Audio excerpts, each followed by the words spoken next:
Oke, bismillahirrahmanirrahim. Assalamualaikum warahmatullahi wabarakatuh. Baik teman-teman semuanya, kami dari kelompok 5 yang beranggotakan 1, saya sendiri Febriana Jayanti dengan nomor NIM 2111026. Berikutnya ada Vianita Putri Utami dengan nomor NIM 211058. Dan berikutnya ada Rifka Sintia dengan nomor NIM 2111061. Dan yang terakhir ada Nurul Ririn Komariah dengan nomor NIM 2111069. Baik, kali ini kelompok kami akan membahas tentang komunikasi dan networking. Dan harapannya setelah presentasi ini berakhir, kita semua dapat memahami apa itu telekomunikasi dan networking dalam sistem informasi manajemen. Telekomunikasi adalah teknik pengiriman atau penyampaian informasi jarak jauh. Sedangkan networking adalah jaringan telekomunikasi yang memungkinkan antar komputer untuk saling berkomunikasi dan bertukar data. Next, ada kebutuhan networking. 1. Ada sharing of resources. Jaringan memungkinkan penyebaran sumber daya penting di antara para pemakai komputer dalam satu jaringan. 2. Ada sharing of data. Memungkinkan pengguna di jaringan tersebut untuk memperoleh data. 3. Ada pemrosesan data terdistribusi dan sistem klien atau server. Kemampuan pemrosesan didistribusikan pada berbagai tempat yang disatukan melalui jaringan telekomunikasi. Dan yang terakhir ada pemberdayaan komunikasi. Jaringan memperkuat proses komunikasi dalam satu organisasi dengan berbagai cara. Ada konsep dasar telekomunikasi. Kata tele berarti mengoperasikan dalam jarak jauh, maka telekomunikasi adalah komunikasi dalam jarak jauh. Istilah yang dapat dibersamakan dengan telekomunikasi, komunikasi data, datacom, teleprocessing, telkom, dan jaringan. Telekomunikasi dalam hal ini termasuk suara atau telepon, dan komunikasi data atau termasuk teks dan cerita. Ada elemen penting telekomunikasi.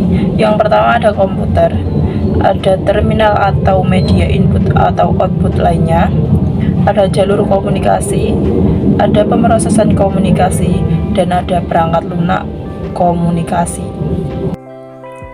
Jenis jaringan telekomunikasi. 1. Topologi STAR. Jaringan STAR terdiri dari komputer induk di pusat yang dihubungkan dengan komputer atau terminal yang lebih kecil. 2. Topologi bus. Topologi bus menghubungkan sejumlah komputer dengan satu sirkuit tunggal yang bisa terbuat dari kabel kembar, twisted wire, kabel sosial atau kabel serat optik. 3. Topologi ring. Setiap komputer dalam jaringan dapat berkomunikasi secara langsung dengan komputer lain dan setiap komputer memproses aplikasinya sendiri-sendiri. Perang telekomunikasi dan jaringan. Kegiatan online. Banyak organisasi yang menggunakan komputer yang saling berhubungan dengan menggunakan suatu jaringan. Contohnya, untuk kebanyakan ruang kerja para trainer sudah ada.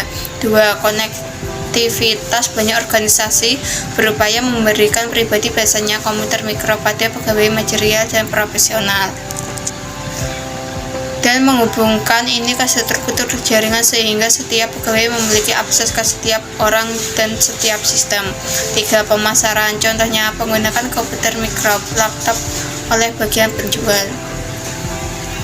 Internet. 1. Pengertian. Suatu jaringan komputer global terbentuk dari jaringan komputer dan regional, memungkinkan komunikasi data komputer yang terhubung jaringan tersebut. 2. Metode pengamatan. Dengan sistem suatu standar komunikasi dan antar komputer atau antar jaringan komputer merupakan konsep open system di mana ini diterapkan di hampir semua jenis. Setiap komputer yang terhubung TP atau TCP hanya mempunyai suatu alamat yang unik. sebesar 32 bit dipresentasikan dalam bentuk desimal menjadi 4 bagian dipisahkan dengan titik. Contoh 202.155.1.100. IP memiliki nama untuk memudahkan mengidentifikasikan komputer di internet disebut host. Istilah domain digunakan untuk menentukan posisi hierarki host di jaringan internet. Kemudian nama hierarki ini dimungkinkan adanya nama subjek. Berikut nama domain yang ada di internet. 3. Layanan aplikasi di internet. Layanan aplikasi di internet ada email, news usenet, FTP, remote login telnet, www, dan teleconference. Manfaat internet bagi organisasi dan perusahaan: 1. Mengurangi biaya komunikasi. 2. Memperkuat komunikasi dan organisasi. 3. Memperkuat penyebaran pengetahuan. 4. Peningkatan pelayanan dan kepuasan. 5. Memudahkan pemasaran dan penjualan. Perencanaan telekomunikasi. Langkah-langkah yang dapat dilakukan dalam menerapkan rencana telekomunikasi. 1. Audit fungsi-fungsi telekomunikasi. 2. Paham rencana bisnis jangka panjang. 3. Tentukan bagaimana telekomunikasi mendukung operasional harian perusahaan. 4. Tentukan indikator-indikator bagaimana perusahaan dapat memenuhi rencana untuk memperkuat telekomunikasi. Faktor yang mempengaruhi penciptaan teknologi telekomunikasi. 1. Jarak. 2. Jangkauan pelayanan. Perusahaan harus menjelaskan aplikasi apa saja yang akan diterapkan dalam perusahaan. 3. Keamanan. 4. Akses berjenjang. Setiap orang yang ingin mengakses telekomunikasi harus dapat dibatasi dengan aturan yang jelas. 5. Utilisasi. 6. Biaya. 7. Perusahaan harus mempertimbangkan faktor kesulitan instalasi teknologi telekomunikasi sistem. 8. Konektivitas.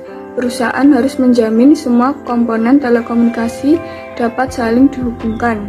Kesimpulan dari presentasi ini adalah tujuan dari jaringan komputer adalah agar dapat mencapai tujuannya. Setiap bagian dari jaringan komputer dapat meminta dan memberikan layanan. Teknologi informasi sangat berperan dalam pengelolaan sistem informasi, manajemen melalui re-entry data, pengelolaan data, dan pengiriman data informasi. Dengan adanya teknologi informasi, semua kerja kita dapat berjalan lebih mudah dan lebih cepat. Oke, sekian presentasi dari kelompok kami. Bila ada kurang lebihnya kami mohon maaf. Wabillahi taufiq wal hidayah. Wassalamualaikum warahmatullahi wabarakatuh.